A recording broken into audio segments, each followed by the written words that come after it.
अस्सलामुअलैकुम स्टूडेंट्स।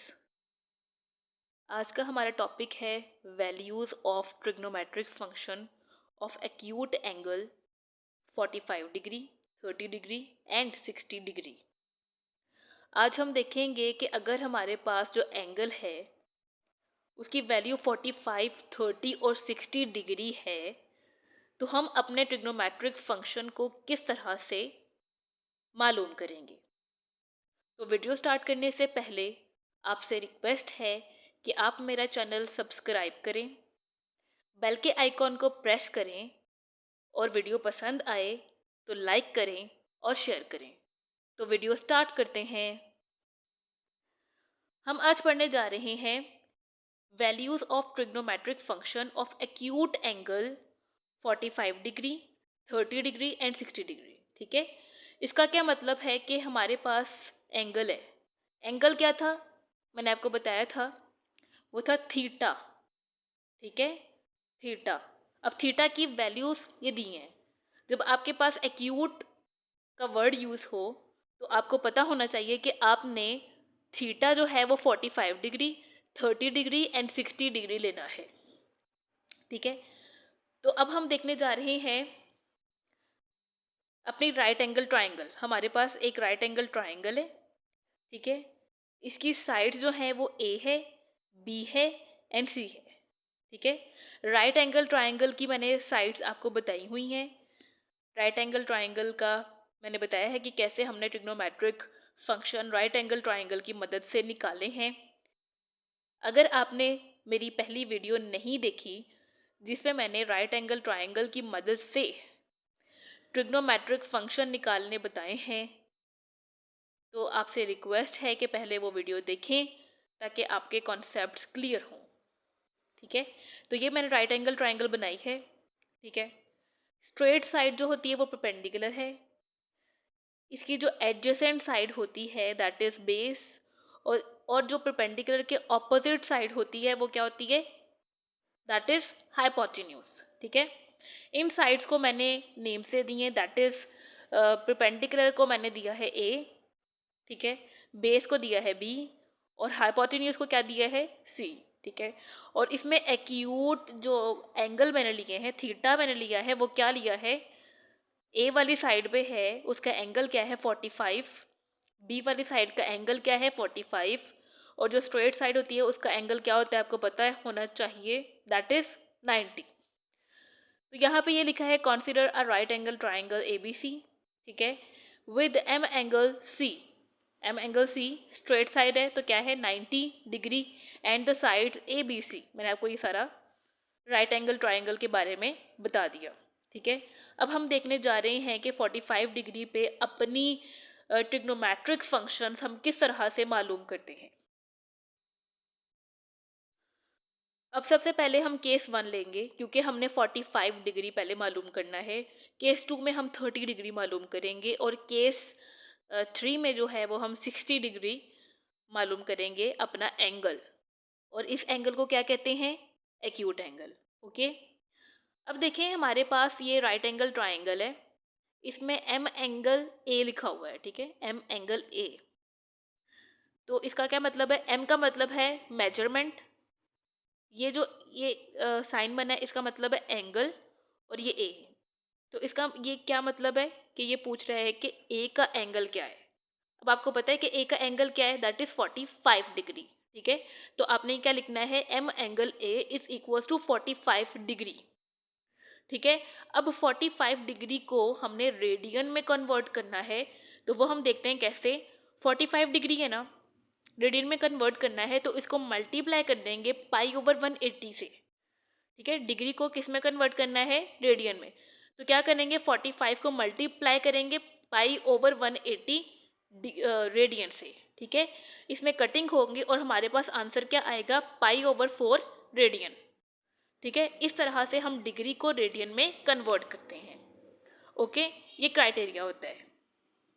तो यहाँ से हमें पता लगा कि हमारा 45 डिग्री जो है वो किसके इक्वल है, पाई ओवर 4 रेडियन के। ओके, अब हमारे पास हमने देखना है कि m angle B, measurement of angle B. यहाँ पे देखिए राइट एंगल ट्राइंगल में मेजरमेंट ऑफ बी क्या है, इसका एंगल क्या है, दैट इज 45 डिग्री। ठीक है, तो आपने यहाँ पे क्या बताना है कि m angle B is equal to 45 degree, और ये भी किसके इक्वल है, π/4 रेडियन के। अब आपके पास ये जो ट्राइंगल है ना, ये राइट एंगल ट्राइंगल है, लेकिन हम इसको ट्राइंगल को क्या कहेंगे, दैट इज आइसोसेल्स, क्योंकि इसकी दोनों साइड्स जो हैं, दोनों एंगल जो हैं वो सेम है। जिस ट्राइंगल की दोनों साइड्स सेम होती हैं उसको क्या कहते हैं, आइसोसेल्स। ठीक है, सो हम यहाँ पे कहेंगे कि हमारे पास जो ट्राइंगल है ABC is a right isosceles. Okay, हमने अपने ट्रिग्नोमेट्रिक फंक्शन की वैल्यू निकालनी है, तो हम देखते हैं कि हमारी ट्रिग्नोमेट्रिक फंक्शन की जो वैल्यूज़ हैं वो सिर्फ डिपेंड करती हैं एंगल्स पर, थीटा पे डिपेंड करती है। ये हमने पहले भी अपनी वीडियोस में देखा है कि हमारी जो ट्रिग्नोमेट्रिक फंक्शंस की वैल्यू किस पे डिपेंड करती है, एंगल्स पर, वो साइड्स पर डिपेंड नहीं करती। ठीक है, जितना एंगल होगा उतना ही आपका जो है वो वैल्यू आएगी। ओके, तो यहाँ पे ये लिखा है कि as the value of trigonometric function depend on angles and not on the sides. ठीक है, वी कैन टेक, हम साइड ले सकते हैं a is equal to B is equal to 1। ठीक है, हमने अपने से लेट कर ली कि a और b की साइड की जो वैल्यू है वो क्या है, 1। अब पाइथागोरस थ्योरम आपको पता है क्या होता है, परपेंडिकुलर की साइड का स्क्वायर प्लस बेस की साइड का square is equal to hypotenuse का स्क्वायर। ठीक है ना, यही हमने कहा है कि परपेंडिकुलर जो हमारे पास थी वो थी a का स्क्वायर प्लस बेस क्या वैल्यू थी इसकी साइड की, दैट इज b, उसका square that is equal to hypotenuse का square that is c square. So क्या बन गई, a square plus b square is equal to c square. a की वैल्यू क्या थी 1, b की वैल्यू क्या थी 1, 1 का स्क्वायर क्या होता है 1। तो देखो c square is equal to 1 plus 1 is equal to 2। अब देखें c square is equal to 2, अब स्क्वायर खत्म करने के लिए हमने यहाँ पे क्या लिया, अंडर रूट। तो यहाँ पे हमारे पास क्या वैल्यू बनी, c is equal to under root 2। Okay, यहाँ से हमारे पास c वाली साइड की वैल्यू क्या आई, अंडर रूट 2। ठीक है, अब देखें हमारे पास ट्राइंगल में ए बी की साइड क्या निकली, क्या हमने सपोज किया, दैट इज 1, और c की वैल्यू क्या आई, with the help of Pythagoras theorem that is equal to under root 2। ठीक है, अब हम राइट एंगल ट्राइंगल को किस तरह से तरतीब देंगे, अब देखें हमारे पास तो परपेंडिकुलर थी, इसको हमने क्या नेम दिया a, और वो किसके इक्वल है 1। ठीक है, बेस का क्या नेम है b। ठीक है ना, हमने पहले इसको साइड्स के नेम्स दिए थे a b c। ठीक है, अब हमने उसकी वैल्यूज निकालनी है, तो b इज इक्वल टू 1 और c किसके इक्वल है, अंडर रूट 2। ठीक है, अब आपने साइन 45 डिग्री निकालना है। ठीक है, आपको पता है कि साइन थीटा किसके इक्वल होता है, with the help of right angle triangle, वो किसके इक्वल होता है, परपेंडिकुलर ओवर बेस। परपेंडिकुलर के साइड का नेम क्या है, दैट इज a, और हाइपोटेन्यूज की साइड का नेम क्या है, दैट इज c। ठीक है, सो a ओवर c। अब इसकी वैल्यूज पुट की हैं, a is equal to 1, so a की जगह क्या पुट किया 1, और c की जगह क्या पुट किया अंडर रूट 2। तो हमारे पास साइन 45 डिग्री क्या बना, 1 ओवर अंडर रूट 2।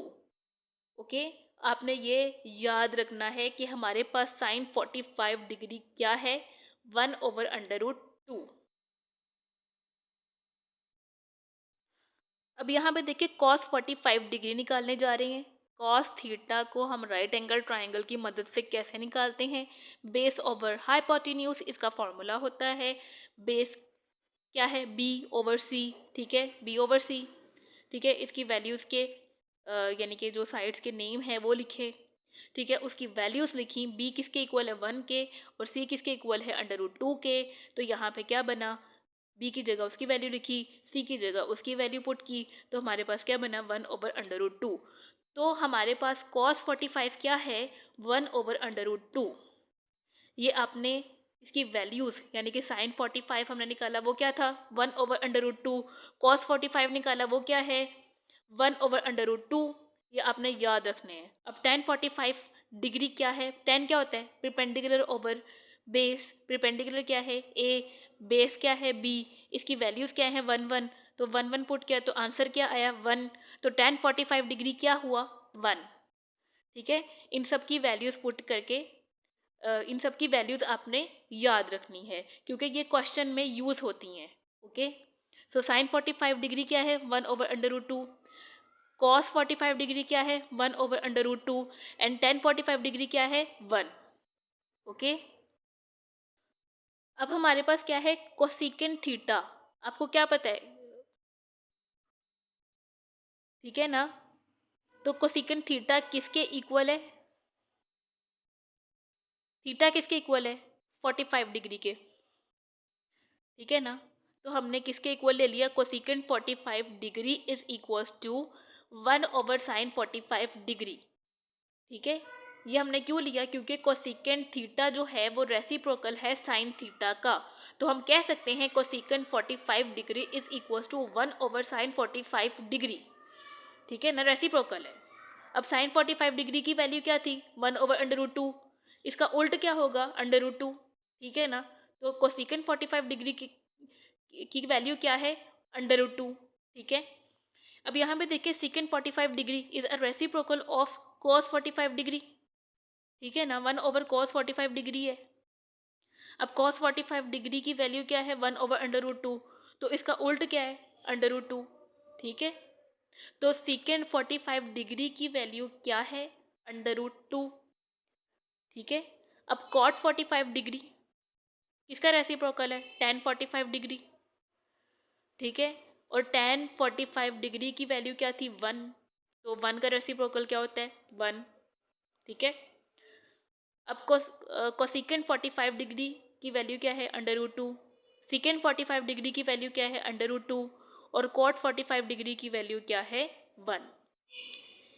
ये सब वैल्यूज़ आपने याद रखनी है क्योंकि क्वेश्चन में आपसे पूछी जाएंगी कि साइन 45 क्या है, साइन 30 क्या है, cos 60 क्या है। ठीक है, नेक्स्ट अपकमिंग वीडियो में हम देखेंगे कि हमारी ट्रिग्नोमेट्रिक फंक्शन जो है वो 30 डिग्री पर क्या आंसर देती हैं और क्या वैल्यू देती हैं, और जब हमारे पास एंगल जो है वो 30 हो